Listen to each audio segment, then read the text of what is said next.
welcome to the Serbian Corner, a show where a couple of Serbians talk about the Nuggets on the DNVR YouTube channel and the DNVR Nuggets podcast feed. My name is Miroslav. I'm calling from Pančevo, Serbia. I'm joined, like always, with Voja. Voja, how are you?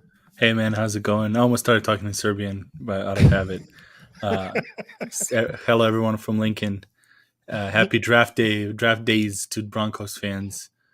You've been podcasting a lot lately. Oh man, this is I think it was like 9th or 10th in like the last 12 days. We've done like on Nuggets here, we've done the post games every time, and then we had the NBA show about preview of the second round earlier today, so I just all over the place.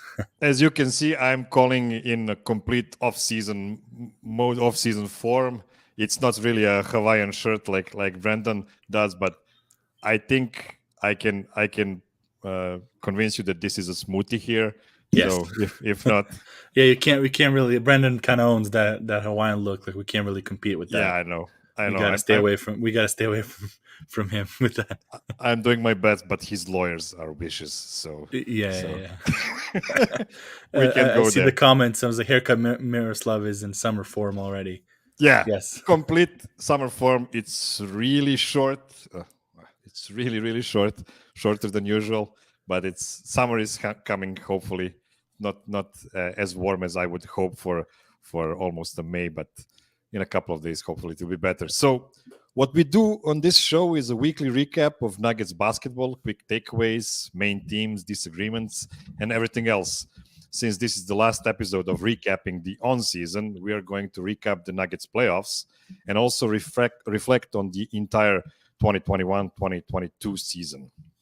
So, shall we start with the Rakia shots then? Yeah, let's do it.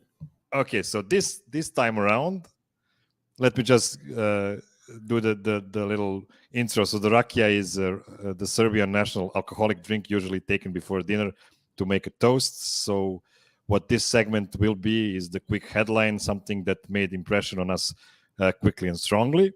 And for our first series of rakia shots, let's take one for each rotation player in the playoffs and also one double shot for Coach Malone. So let's start with that. Yeah, let's start. So the main guy we should start with.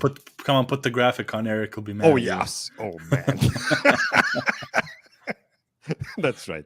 Here it is. There we go. Here's a beautiful graphic by Eric Whittam. Okay, so let's start with the big guy. How would you grade his playoff performance these 5 games we've seen from him? I'd give it A-.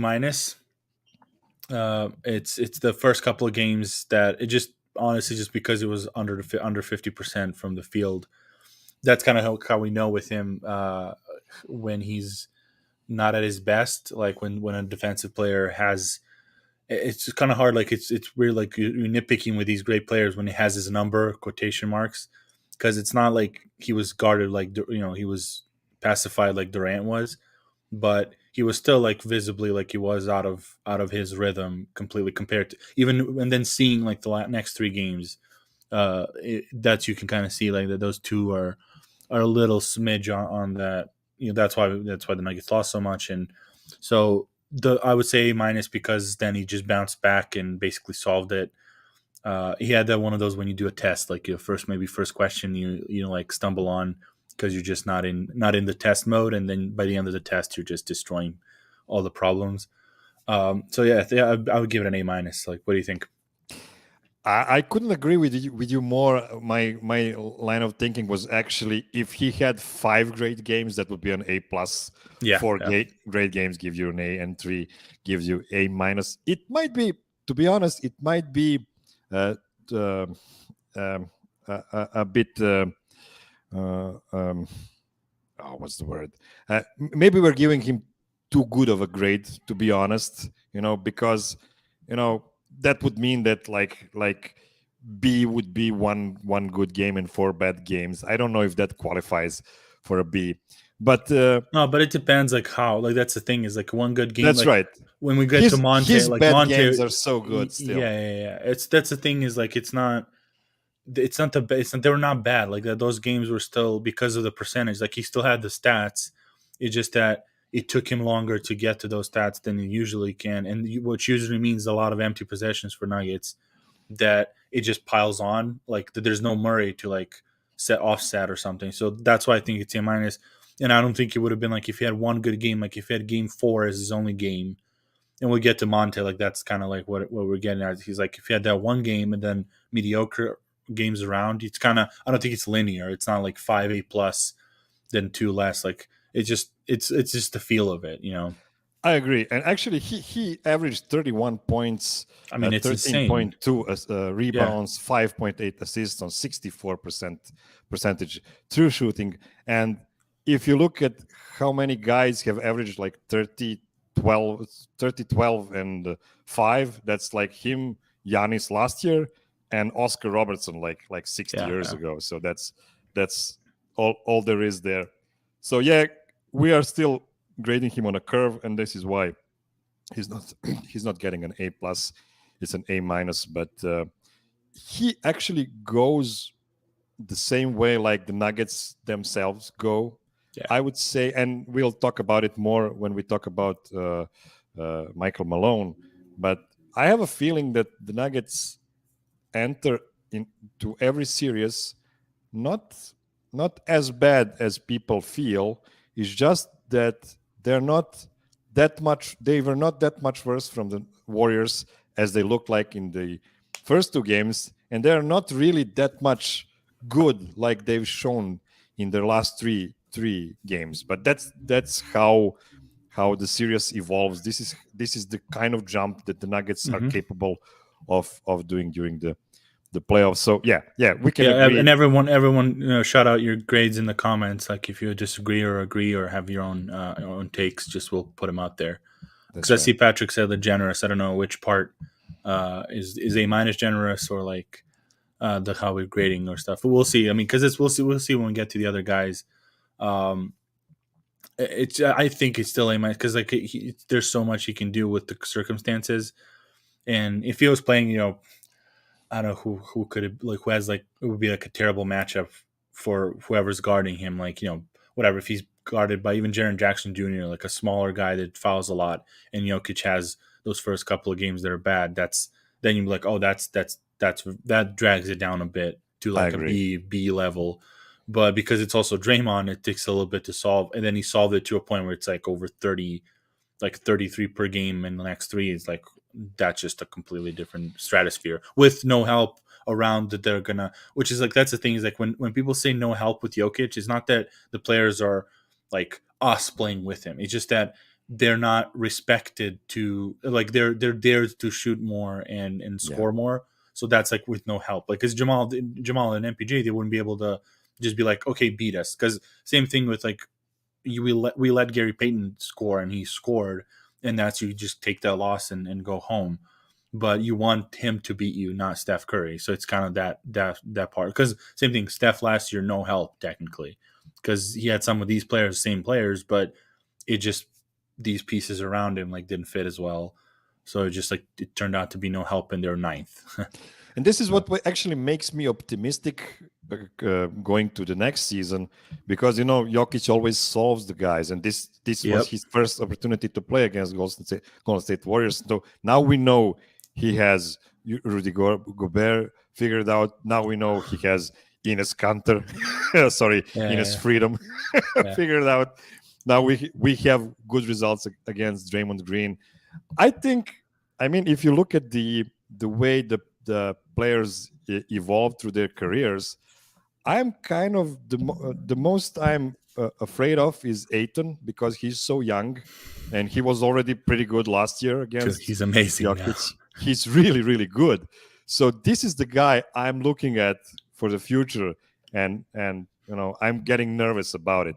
But for everybody else, all the guys that are actually older than Nikola, he's just figuring them all out, and they're aging out, and it's really. It'll be interesting. Really piece of cake.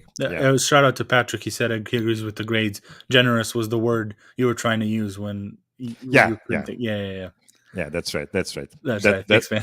That's the word I needed. Okay, who would you say was the second best scorer on the Nuggets these playoffs? Who had the most points per game after Jokic? It's got to be Gordon still because he bumped up those. It's him and It's Monte. very close. It's very close. It's Monte. Monte had by like what? 14 points, like 0.2 points more than Aaron Gordon. It was really close. It's because the first two games Gordon was bad and Monte still had that like 10-ish range.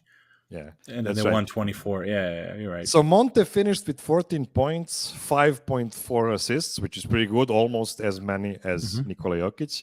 And he also had 2.2 rebounds and 1.2 steals, which is also the third best on the team. Only guys had more steals than Monte was Nikola and Austin Rivers, and Austin Rivers really had all of his steals in that game 4. I was a bit surprised. That's crazy. How few steals actually he had. Yeah. Well, that's the thing is like he's always just following the guys around and he's causing the bad passes that cause steals. That's right. Like that was kind of like when Steph was leading the league in steals because Clay and Iguodala and all these guys around him were playing so well that he can just pick off people with bad passes, like because of the good defense. Yeah. How would you grade Monte for his play? Oh, this is hard. Oh, this is so. That's this maybe the hardest. Maybe the hardest. Yeah, because it's like he had that one game that was like brought us to life, and it's gotta be like a generous B- or like a C+ kind of passing. Because oh man, I'm going to share my screen because you have the exact same. Yeah, go for it. Yeah, we didn't talk about this. Yeah, we didn't talk at all. Yeah, we didn't talk about it at all. Yeah, I think because people are saying 2C+. Is that's the thing is with Monte is like, it's so weird. Like this, he's not. He's like a B player, probably on average, and then just he can jump up to like honestly even to A and A+ games. Like last year, at some points, like he would have these closeout games that he would get into the A level, and that one game he had was like amazing. It's just that all the other ones are kind of like a C game. Like even the first half of that game was very like barely passable. Like he didn't make too many mistakes, but he didn't do much impact. So it's like I'm still thinking on B- because that game was so amazing. That like that second half of the fourth game that avoiding the sweep, it was so good. And then even the fifth game was just also okay. Like you think he still had like decent enough. Like they were guarding him more attentively in that one. It's just the first two for everyone kind of drags it all down. I think because again, it's just so weird. Like because compared to Jokic, obviously, and like what was necessary, like the Jamal's playoff, like A+, grades when he gets 50 and stuff. Of course, Monte's not even close. So like compared to Jordan Poole. Like Poole had 3 games that are good, or like 2 games that are really good, and one okay, and then like 2 really not really that great. And so that's kind of just like he's not obviously Jordan Poole, and I'm still sticking with B- because of just that one that just propelled the Nuggets to a win. But otherwise, I think C+ is probably more like realistic. I'm also like subjective, so like it's one of those I see the name on the test, and like maybe I accept like a half an answer as a full point answer or something. For him, it's just I see like C- for the consistency, and that's the thing is like it's inconsistency based on for him is like he's on a C, and then he jumps up, but he goes back to C. Like I don't think he ever goes to F. Like I don't think he was like Barton to a point where it's like this is like a neutral or like it's like a net negative or a complete negative to a point where then he just goes and has a really good game. So I think it's like C+ to B- level. Why would you say like it's your C+ or B-? No, it's B- for me, and the reason, yeah, of course we are grading on a curve, but the thing about it, I would give him a higher grade even than B- because I don't think he had many bad possessions. Really, he wasn't bad on defense. He was just too small on defense. It was so hard for him. There wasn't a single guy out there who you would say, okay, this guy, he will be handled by Monte. No problem with that. It's just such a bad matchup for him, and I would give him like a B, clean B for that, because he was playing really hard and really smart. the only reason I went to B- is because I'm really high on him, and I really thought he might overcome it in some Sooner. miraculous That's the way. thing. Sooner, because it took him like Yeah. to game 4 to bust open completely. Yeah. So it took him a while. Still, Do we have copyright issues with these grades? Like, did Brendan Vogt need to be here to approve this segment? I think he's still grading the single games because he's not on our level. So he still needs to learn from the masters about the whole series. Yes, completely different. Yeah. Okay, let's now go to Aaron Gordon, who was our third leading scorer with 13.8 points. He also had pretty good 7.2 rebounds per game and 2.6 assists, 1.2 blocks. One thing I didn't mention about Nikola and Monte, those guys had the biggest, the worst plus minus on the team with minus 8.8 and minus 9. And that's only because the Golden State Warriors, their strongest punch is much stronger than what the Nuggets can handle, and these guys were always playing against the Golden State strongest punch. So it's not a big surprise there. Aaron Gordon had a bit better plus minus of minus 4.6. How would you grade this? What's the name? The Dr. Jekyll and Mr. Hyde from Aaron Gordon. Overall, it's one of those, because again, we're talking about, it's not just like a regular test. Like, we're not, if there's zigzagging games, then it'd probably be like a C plus or like a B. But because he was ascending, I'm giving him a B plus in my mind, because yes, first 2 games, but I think everyone wasn't on the intensity level in the first 2 games. Like, and he didn't need like 3 and then the 4th to be good. Like, he was already starting in the 3rd to play well. So B plus because of that, just like response on the first 2 games. Because again, like, we will get to Malone, and this is like weird, like, because the first game we talked about when we did our Nugget Serbia shows, like, it didn't seem like they approached it like a regular season game, like a first round of a boxing match, but Golden State came out swinging, and Denver was like, oh, that's right, this is playoffs. So they never got back to it, and the second one was a little better, and then they collapsed, like, from the same issues. So I think for me, just B plus, because of how impressed I was later, like how good, how aggressive he was. Maybe B, because the 5th game, the second half, he didn't score. Damn it! I was hoping you would stick with B plus because I have a clean B, and now you're switching to B. And well, let's go with B plus. Let's go. Okay, so he didn't score. He didn't score in the second half of the 5th game, which was like, that's like a big no. But he had a lot of offensive rebounds, and he was like doing a lot more other things than scoring. So the trajectory, how it was going, and how bully ball he was in that first half, I'm going B plus. Like, why did you have B? He was so bad in those first 2 games. He looked so unprepared for playoff basketball, and you cannot blame him too much for it, because he really doesn't have a lot of playoff experience. He's actually like middle of the pack in playoff experience regarding Nuggets players. But what really impressed me from the Golden State Warriors side, they were so ready for the game 1, and they have never in their lives played in that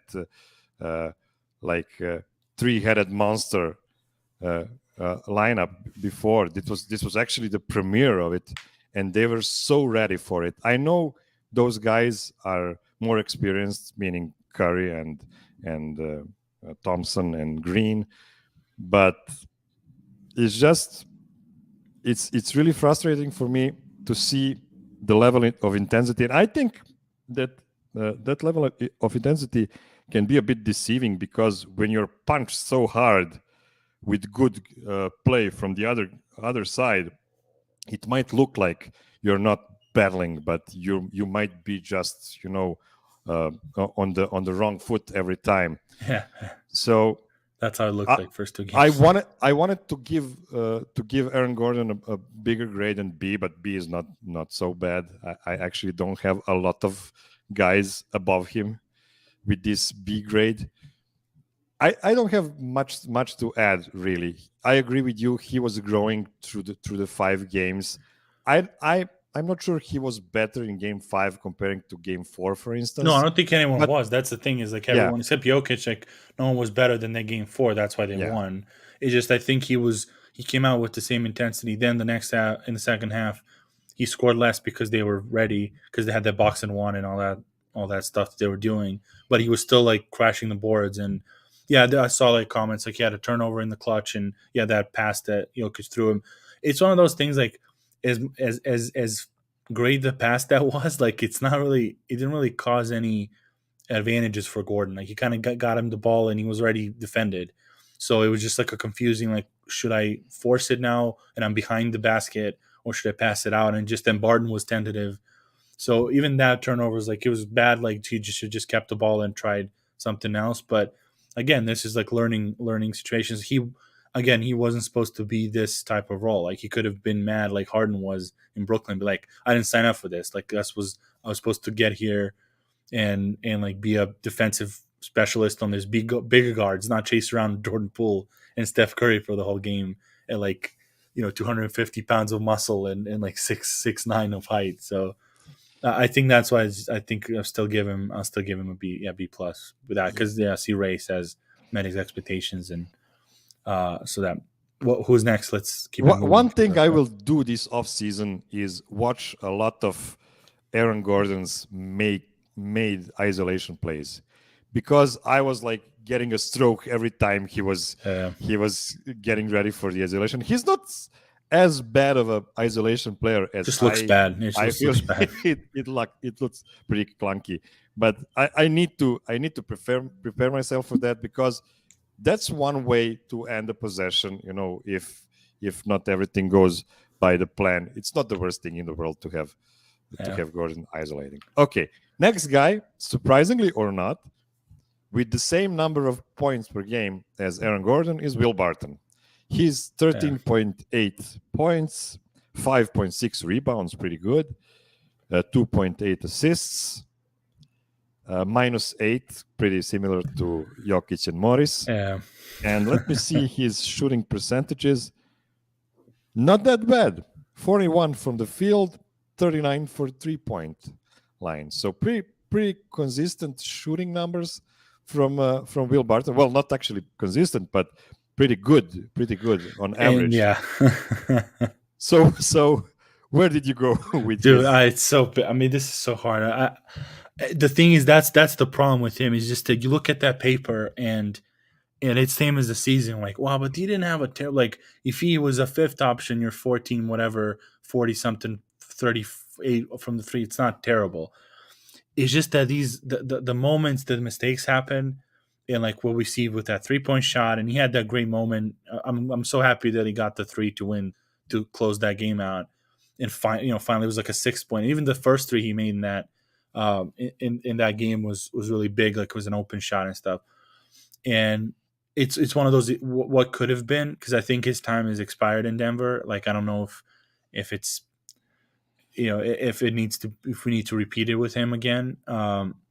But it's one of those what could have been last year. Like if he didn't get hurt, he didn't push it too hard when everyone got hurt. So I think it's a C minus, like a D plus, just because of the mistakes. Because the problem is that defense, and we talked about Monte, was like Monte reads the court so well and he knows where to be, just that he's smaller.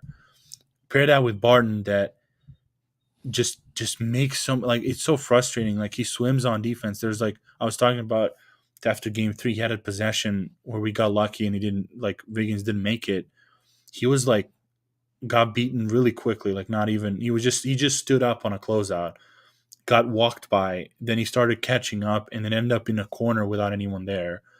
Then Wiggins missed that shot. The next one of those same possessions, Wiggins makes that same shot. Then that offensive rebound that was just atrocious, they lost the game. And then the 3-point shot, like all that stuff is just compiled from like going to 2-2.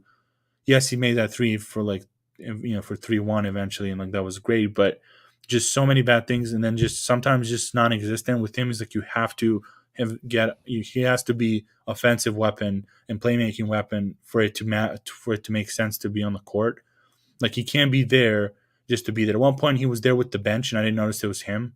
I was like, "Who's the fifth guy?" Oh, that's Barton. I guess I didn't even know it was him in the fourth game instead of Forbes. Like he came in the second half. So it's so hard. Like I don't like. It's not. I'm not his hater. Like I wish he was better because he has some flashes, but some of the mistakes he makes are just for what I'm grading is like fundamentally. It's like again like talking about grading like tests in school when I was TAing and stuff, and it's like you see someone's problem, and if they make a mistake on like setting up the equation, you take away most of the points, even though like there was similar numbers or something, but it was if it fundamentally was like a wrong setup, you can't accept the problem because like that's if you made a mistake like on a negative sign in like second to last row of an equation, you'd be like, okay, this is a test environment, you can accept like most of the points and be like, pay attention next time.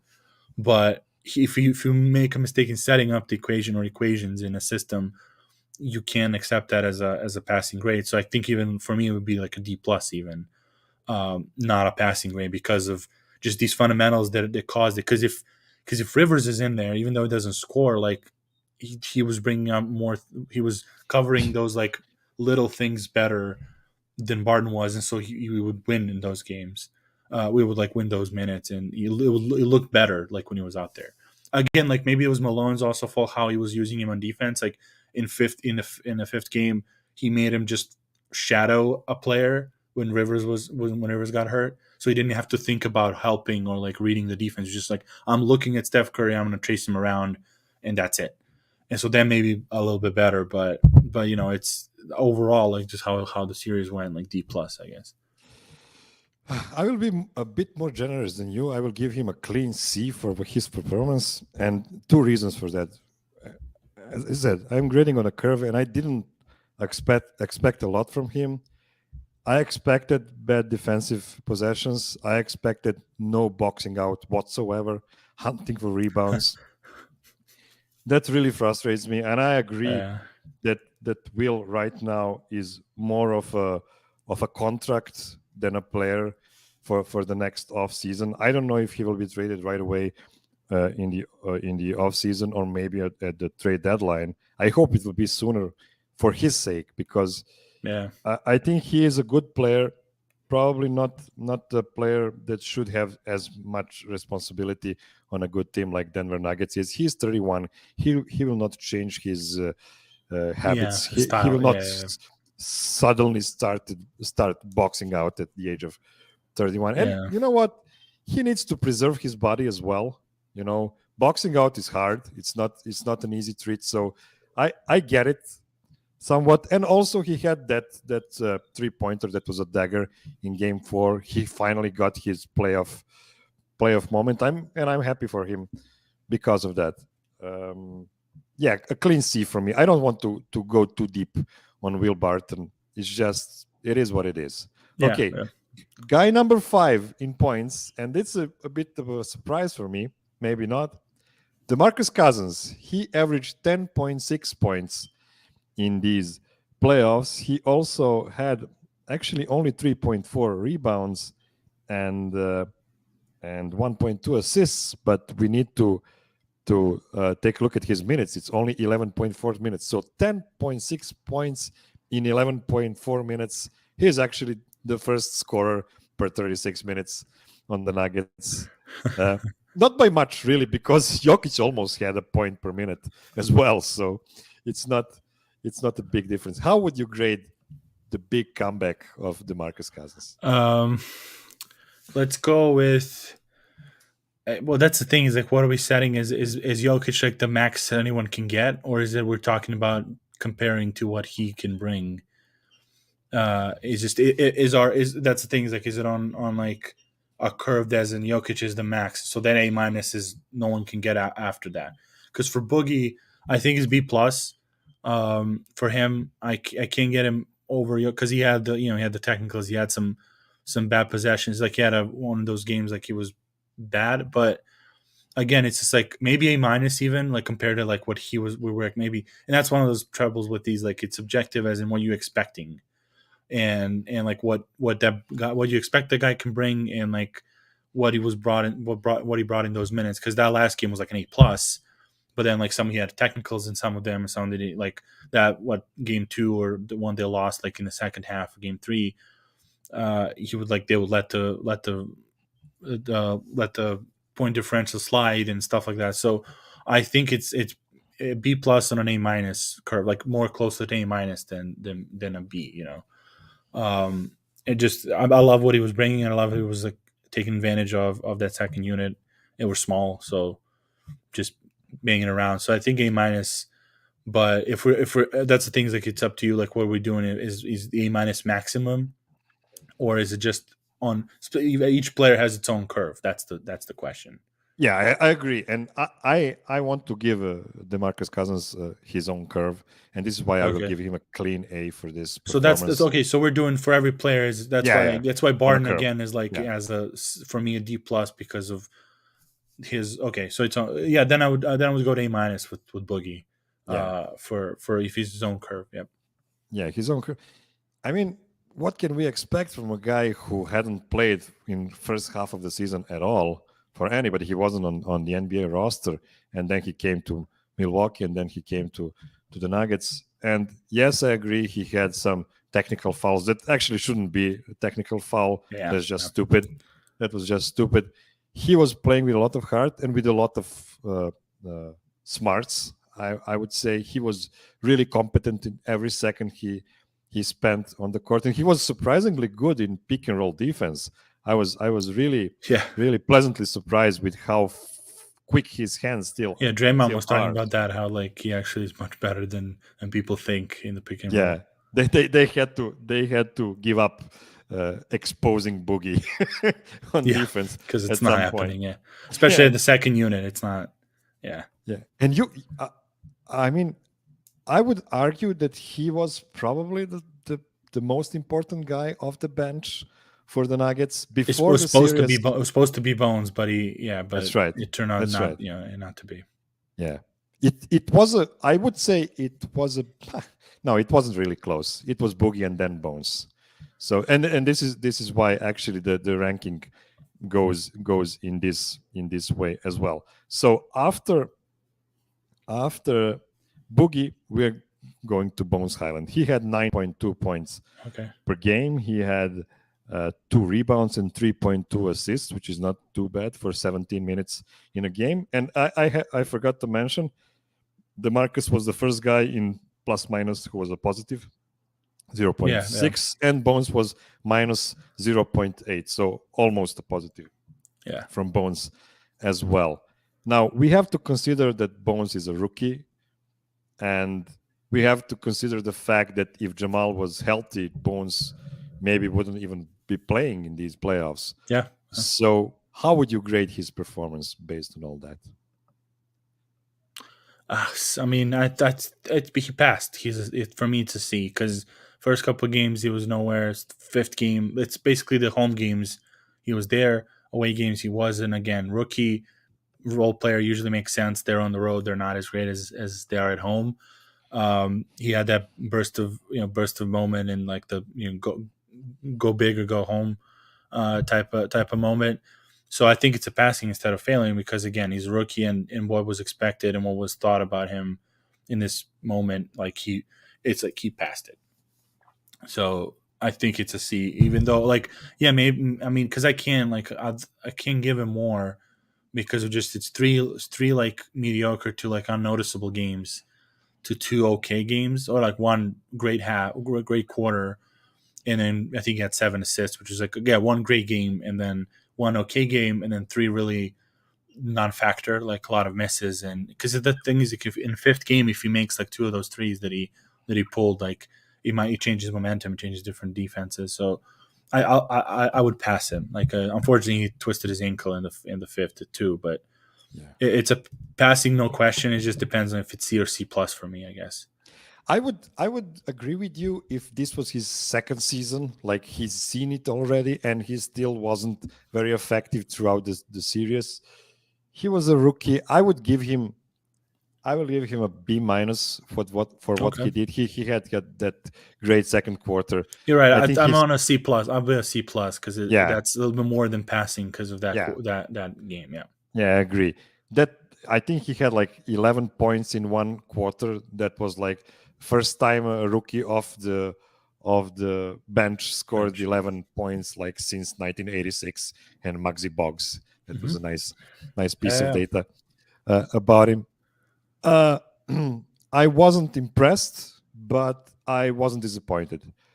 I Yeah. feel fine He was like after impressed with this. one game, but overall in the Yeah, series is like there's a lot of work to do. that's But right. again, it's not that it was this is abysmal. Like there's no fixing. It's like no, this is just a rookie that has more responsibility than he should on his shoulders as a rookie. That's right. That's why I was like that's why the Pelicans ones were. But again, that's the difference of like the age, like how many years in college and stuff. But that's why that's so impressive what the Pelicans rookies were doing. But again, they had a whole season to play in like starting roles, and if Bones starts the whole year, his trajectory is much higher for the playoffs. So And also, he's a rookie who was a 20-something pick on the draft. He wasn't yeah, a top 5 pick, and you need to expect more from him. yep, It's exactly. it's it's pretty good Yeah, playoff let's from bust through the Bones. rest of them. Yeah, let's go on a quick fire right now. So, Austin Rivers. Oh, I think he's the last guy that deserves there's a a couple of. positive. Yeah. Yeah, I mean, honestly, with the defense and because that's the thing with him again, another curve for what we want. I absolutely. wish I saw more from him just from like rotation minutes. But I think, and I kind of talked about like maybe even doing some pick and rolls with Jokic and stuff. That's why I want to see him next year because I really hope if they trade Barton away and they get someone that's like a specialist in defense, like that Austin gets some offensive possessions there where it's not just you jack up shots or like try to drive one on one. Like if he has some more involvement in the offense, I loved his defense and like how he was just guarding. So if me, it's B like easily, even though he doesn't have points because it was important. We saw like how tough it was in the fifth game to just stay in front of Steph, no matter how like he was getting beat. It's not that he's like stopped anyone, like completely shut him down and stuff because I don't think anyone can. But Steph was running away from Barton and Jeff Green in the closing minutes of that fifth game, and if Austin is there, at least like he's more in front of him to like force Steph. It's one of those like it's even if it's an inch to like back and like out of balance that can decide like a Of ball course. rolling out of the rim or a complete miss than just an easy layup. So I've given him a B for him. Yeah, I gave him an A minus because similar thing. Like a year ago, he had no club. He was, Yeah, that too. dismissed from the New York Knicks, and then he came to the Nuggets, became really humble, and built Mhm. himself up. I have to say, I really, really hope that both Austin and Boogie will come back for the Nuggets next season. Uh, I heard what Tim Connolly said that they know what they need to do in the off season regarding the free agents, and they know how to upgrade. Yeah. And I'm a bit afraid if they use both, that B annual exception and the taxpayers mid level exception on some other guys, they might not be able to keep both of these guys because one of these guys Yeah. might command a bit more than a minimum. Yeah, that's we'll see. Actually, Austin can stay. Can stay. He has an early bird right, so he can stay on a bigger deal than Yeah, a we'll minimum. see. I mean, we'll see. Unlike We'll see. Boogie. We'll see what the plan is. Maybe. I mean, that's the things I wouldn't want to like. If they're your biggest acquisitions in the offseason, that's a problem. If they're No, doing, of if they're course. stacking up on wings, if they're like sub in like Faku, Vlatko, like Forbes, like and for like actual big guys, because it's one of those again. It's when you talk about money now, it's like whatever who demands what is Rivers, Devon Reed. Like who do you plan on? Because if you can, you get Devon Reed for more years, maybe that's like similar. He's I don't know if he's that much younger, but like they're similar age. Like what do you think? Or like Austin's a vet. If you with Boogie is like, what do you also plan to draft? How many players you think like if there's a center that's like a player ready center right away, or like someone in the free agency they might work, or like you're like okay, Cousins a summer of workouts gets a couple of years salary, And then you have Michael and Jeff. Like if you get rid of one of the greens, if you're stacking up on wings, because that's my thing. Is like I would just want to be at some point in that bench, like the Clippers, just get like huge guys that just can, even if you have to play a zone in that second unit, like that there's that malleability there to figure it out. So we'll see. I mean, I would want Austin Rivers back more than Boogie if I'm picking between the two. Okay. Do we want to split up Bryn Forbes, JaMychal Green, and Jeff Green, or can we give them? I'm quick Great. quick for me is like F Forbes, F Jeff, and like D minus for JaMychal because he at least had some free throws and something, but like he was also unnoticeable, which again is like sucks for the bench, but that's just for me. I have a soft spot for Jeff Green, and I think he actually played pretty good in the fifth game. He cleaned up a lot of shit on the defense. Yeah, but it's one of five. I would give him like, is there an F plus grade? Maybe that's a D minus probably if you want to do that. Yeah. I would go with D minus for Jeff Green over there. Yeah, and I agree. I it's actually really hard for me to grade JaMychal Green. I actually don't remember. That's why I'm like that's why I'm D minus because like I don't remember much. I remember the free throws that kept us afloat. I think game 3. I think it was that one, and it was just like one of those bad minutes from the bench that, like, I think he just got there to like, just so Jokic can get in or something. But yeah, it wasn't that noticeable, especially with the guy that earns $9 million. Like, Monte's similar salary. Like, you see around the league, like you have the Memphis guys, like Tyus Jones is similar, a little less salary. Like those making like big plays that matter. So like, it's a lot of money for a guy that didn't really bring you much. And Jeff Green was like obviously less paid, but you expect him where he's starting, and he was last year how he played for Brooklyn. I just expect a little bit more of just oomph from him. Like he had some good plays, but it's just a little flashes here and there, nothing like too much. Again, he wasn't the role that he signed on for. Like he was supposed to be, he was supposed to be from the bench and like substituting for Michael Porter, not going up against like the starters in Golden State. But it is what it is. Like he didn't pass, especially after that, like that rebound that happened with him and Barton is just unacceptable. So yeah. One last shot, and that's Michael Malone, and it's hard. It's hard to give him a grade. I was thinking a lot about it, and I will give him a B minus. I think he was a bit better than last year for sure, and maybe even a bit better than 2 years ago. What would you say?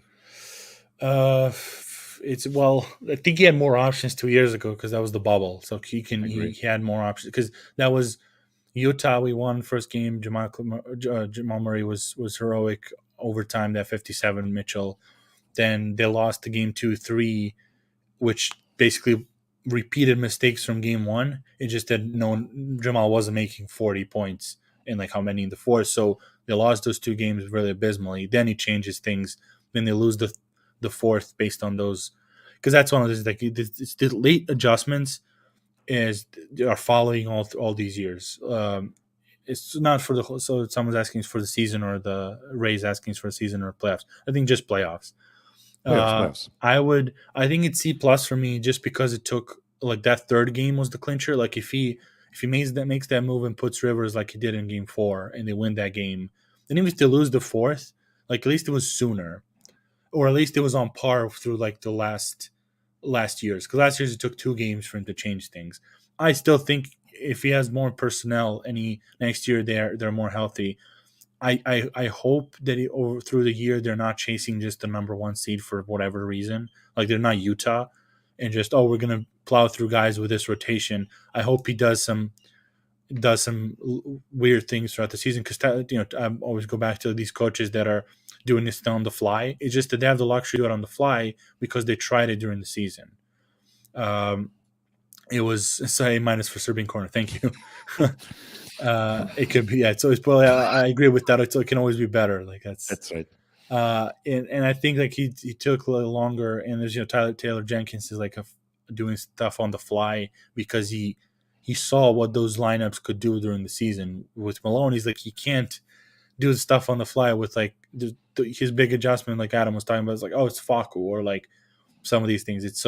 I think it's C plus. Just it took because of that clincher like game 3 that basically decided the series, that he put Jeff Green back when they shouldn't have. So I think that's why it's still passing, because he did a lot of good adjustments. Just that one key one that he didn't. So it's a little bit over a pass. Yeah. What about you? Yeah, I agree. B minus for me. I want to show some faith in Malone. I don't know how much he as a single person is responsible for the motivation of the players. I mean, he should be, but they're all pros, or most of them are millionaires, and I don't think there's an excuse for guys not giving all they have from game 1. As I said, it might be a trick to our eyes that they were actually fighting with a lot of energy, and it just wasn't enough because the I mean, it was great. I mean, that's the thing, is like these are all like it's all passing, so it's like over 50% of like the over from 100%. So like C plus is whatever 60 or whatever.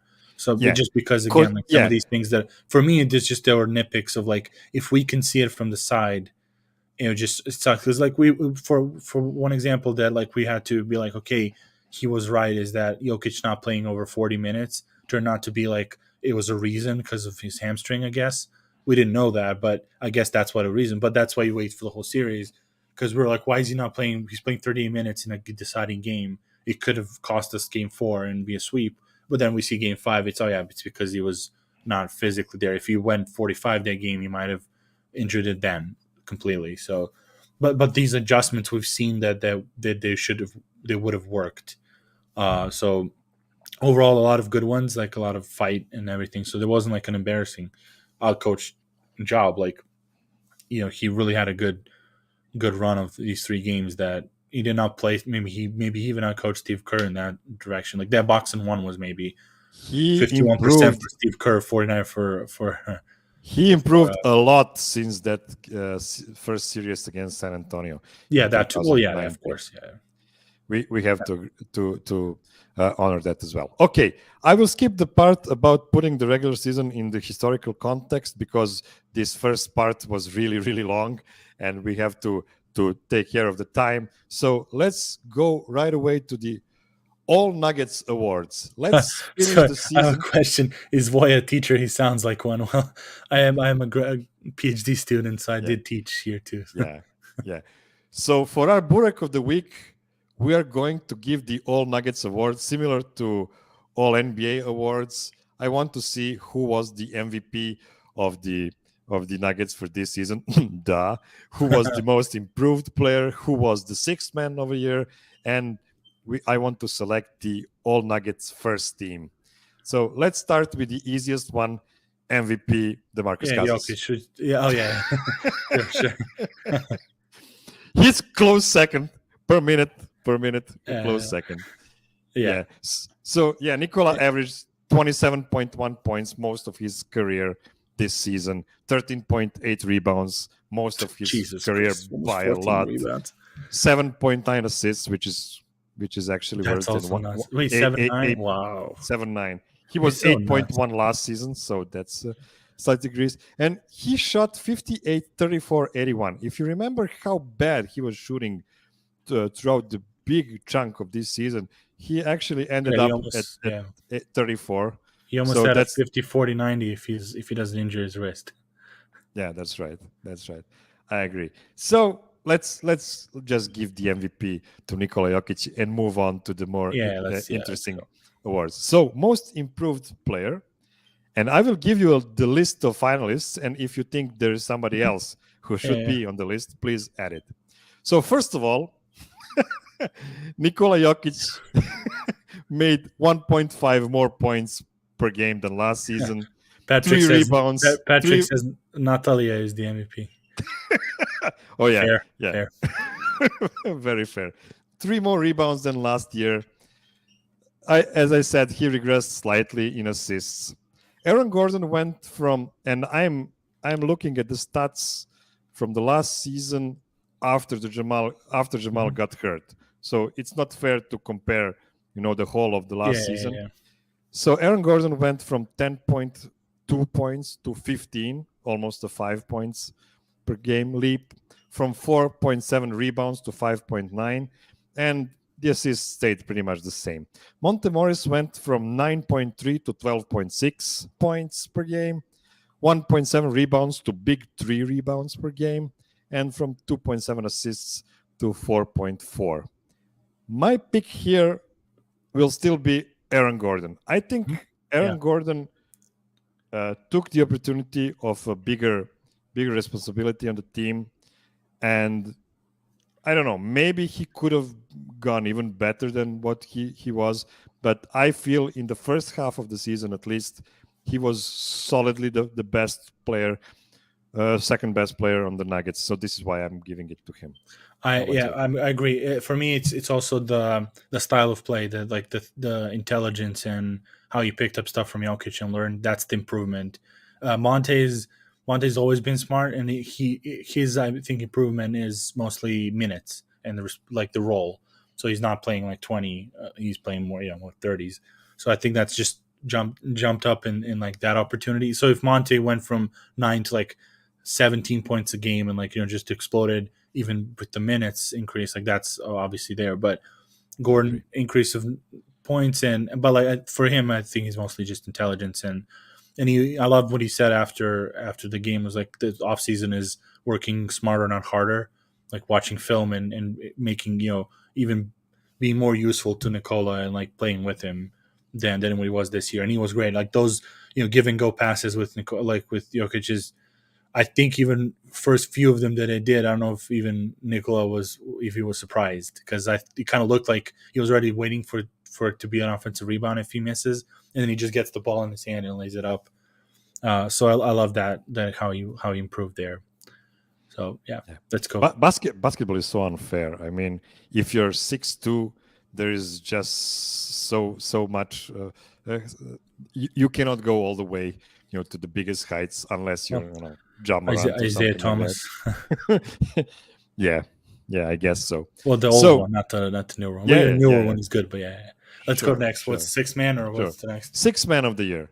So every player that started in less than 33% of their played games qualifies for the award. So it's Bones Highland, JaMychal Green, Austin Rivers, Facundo Campazzo, Bryn Forbes, DeMarcus Cousins, Zeke Nagy, and Davon Reed. God, this is hard. I mean, I guess it's a default Bones, I guess. For me at least. Like he did have it's just I think it's obvious just for it's one of a default awards. Like I don't have much to be like, okay, Boogie's been there but not as much. And he changed that second unit, but I also think like Bones did like he has maybe like it's between the two of them, but I think it's less. He didn't play for the whole season to see like how it would progress. Like he came in basically rested and like kind of turned around that part. But I think it's Bones. Just he had most responsibility and like and you saw the difference when Facu finally got out of the lineup and Bones got in.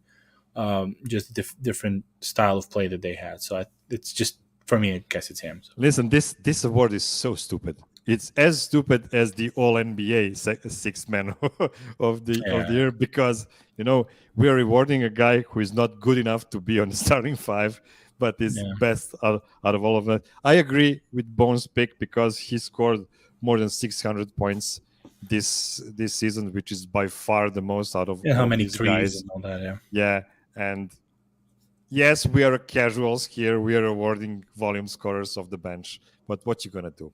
There wasn't a much better choice than Bones here. Okay, finally, let's make an all Nuggets first team selection. This is quite interesting, to be honest. The reason I don't want to make the second team is because that would be basically shitting over all the guys outside of the top 10. So let's just stick to the top 5 here. My team, and I will reveal it right away, will be Nikola Jokić, Aaron Gordon, Monte Morris, Bones Highland, and the fifth spot is really tough for me, not because there was a lot of great options. I will still go with Will Barton. Yeah, it's Jeff Green. Jeff Green was pretty close to him in my mind, because he was really steady for a big part of the season. Never flashy, never too big of a production from him, but he was always, doing the right things during the regular season. So he might be my sixth guy on this top 5 list this time around. Yeah, I think so. I think you're right. That's Bones, Barton, Monte, Gordon, and Jokic. And honestly, like how this season was Barton's athleticism and stuff, it's kind of ironic. He went back finally to his natural position, and it might have been better if it was a 3 all year. If it was a small forward, because then it wouldn't be playing against like quicker people.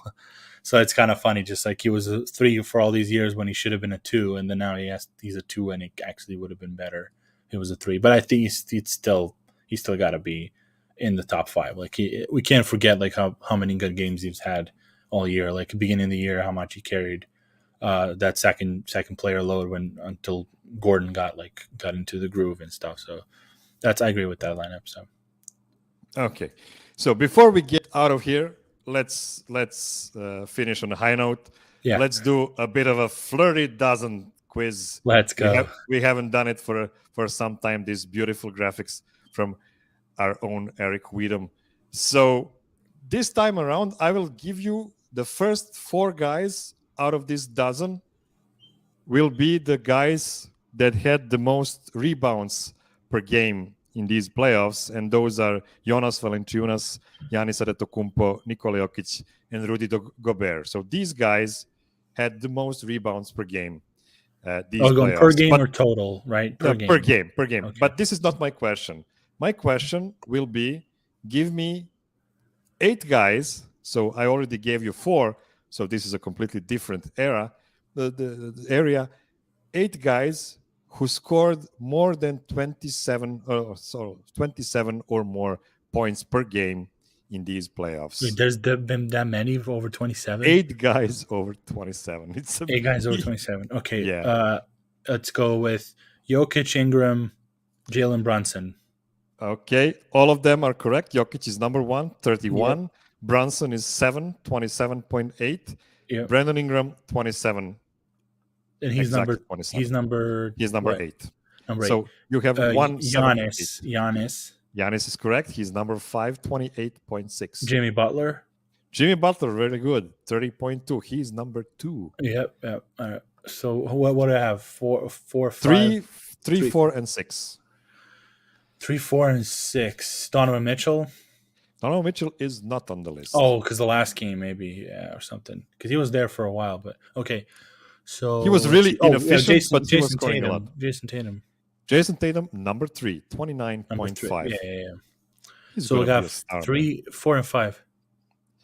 We only need 4 and 6 now. 4 and 6. So around 27. Let me see. So I said Ingram. Let me try to see who else was on there with the points, because Cat had a terrible games, so I don't think he's there. Edwards is 25. Who was on the other sides? Thank you for a great comment. Well, I'll have to fire off some names just to get it out. We have a guest from Embiid. Name as God. Embiid who said. Steph. Yeah. Steph is a good guess. Steph is number 6. We only need number 4. You said Embiid. Sorry, Embiid. Oh, that's right. Did not score 27. He's so not. Embarrassing. He's not in top 8. So embarrassing. Very. 27. It's not CJ. Walter Verti said, "Wanna be MVP?" Yeah. 27. That's not freaking DeRozan. It's not. Because I'm trying to feel like I don't want to strike out too many times, just list out a bunch of names and be like, until I get it. So I want to just get the player who was on the other sides with. I'm trying to get through the matchups on each end. CJ McCollum, probably not. I don't think he was. No. Because they were duo were the best, but I think combined, not. Philip tried with Poole, which is a pretty good guess, but he had a pretty bad games. Yeah, I think Clay wasn't that far up either, and Maxey either. Maxey, I mean, not. Maxey is not. A fair guess. Not so maybe 6, so just above 27. And No, number 4. We're searching for number 4. Number 4. Yeah. Oh, so a little bit more. Wow. Who the hell I will left? tell you, he scored 29 per game. Number 4. Holy moly! Wait a minute. But how am I missing that many points? Maybe it's a series I haven't watched that much. Shoot. Clay? No, Clay's not. Clay didn't go. I was teasing you long enough. It's Luka Doncic. 5 per points per game. I'm like, because I Per game. eliminated two games that he didn't play, or 3 or whatever. And yeah, you're right. Yeah, that makes sense. Of course. Let me just pull up the. Oh no, that's not good. Okay, doesn't matter. Okay, these are the 8 guys. I'm really sorry. Joel Embiid is not on this list. I'm really sorry that Kevin Durant is not on this list. I guess if you want to be number 1 scorer in the playoffs, you should be a bit. Should have a shittier team. Okay, guys, thank you for hanging out with us this Saturday. Tomorrow is May 1st. It's a big holiday here in Serbia. Do you call it like a Labor Day? So Labor Day here is in September, like first weekend of September. So this is like under national, I guess, Labor Day or something. Yeah, International Labor Day. That's right. Okay, so we'll see. We'll change a bit the format for the off season. You'll get the information on that soon enough, and roll with us during the off season. The DNVR will be giving out a lot of great content, especially next week. We expect some composure in one of the shows, as it's already announced. So really, PJ? It's not official. We only know a lot of composure will be there. So we'll see. Don't give it away, boy. I didn't know. I didn't hear that. Okay, so have a great weekend, and we'll talk to you soon. All right, see you. See ya. Oh, damn it. Find that button. Find that button. This is so embarrassing. See ya. See ya.